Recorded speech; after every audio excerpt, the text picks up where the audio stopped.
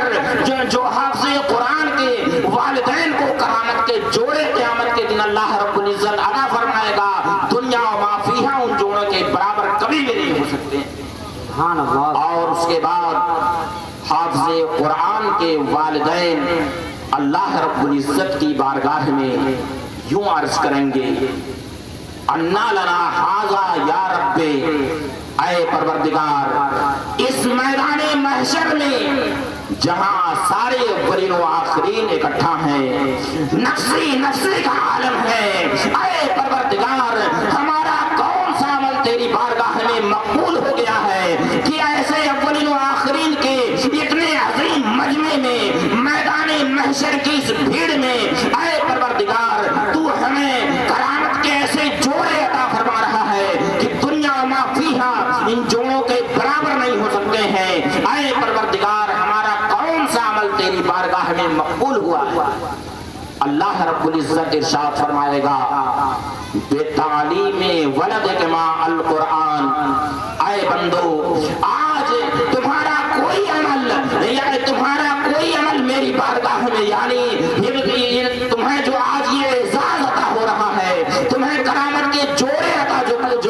جو ہو رہے ہیں، وہ اس وجہ سے عطا ہو رہے ہیں کہ تیرے بچے نے اپنے سینے میں میرا کلام محفوظ کیا، قرآن پاک کو یاد کیا، حافظ قرآن ہوا ہے، اس کی برکت سے تمہیں آج یہ عزت عطا کی جا رہی ہے کہ تمہیں کرامت کے جوڑے پہنائے جا رہے ہیں، اور ایسے جوڑے ہیں کہ دنیا و ما فیہا ان جوڑوں کے برابر کبھی بھی نہیں ہو سکتے۔ اور اس کے بعد اللہ رب العزت حافظ قرآن سے ارشاد فرمائے گا اقرا ورتل کما کنتا ترتل فی الدنیا، اے حافظ قرآن تو قرآن کریم پڑھتا جا، قرآن پاک کی تلاوت کرتا جا، اور ساتھ ہی ساتھ جنت کے زینوں پر بھی چڑھتا جا، یعنی قرآن پاک بھی پڑھتا جا اور ساتھ ہی ساتھ جنت کے زینوں پر بھی تو چڑھتا جا۔ اور اس کے بعد یہ ارشاد فرمائے گا وَرَتِّلْ كَمَا كُنْتَ تُرَتِّلُ فِي الدُّنْيَا، اے حافظ قرآن تو جنت میں بھی قرآن کریم کو ترتیل کے ساتھ ویسے ہی پڑھ جیسے کہ تو دنیا میں پڑھا کرتا تھا۔ اور اس کے بعد فرمائے گا وَإِنَّا مَنْزِلَكَ عِنْدَ آخِرِ آیَةٍ تَقْرَؤُهَا، اے حافظ قرآن تیری منزل اس آخری آیت کے ساتھ ہے، جو آخری آیت تم پڑھو گے تیری آخری منزل وہی ہے۔ اس موقع پر محدثین کرام نے ارشاد فرمایا کہ جنت میں جو درجات ہیں، جو منزلیں ہیں، وہ آیات قرآن کے مطابق، یعنی جتنی آیتیں ہیں قرآن کریم میں اتنے زینے جنت ہیں۔ اور قرآن کریم میں 6000 سے زائد آیتیں،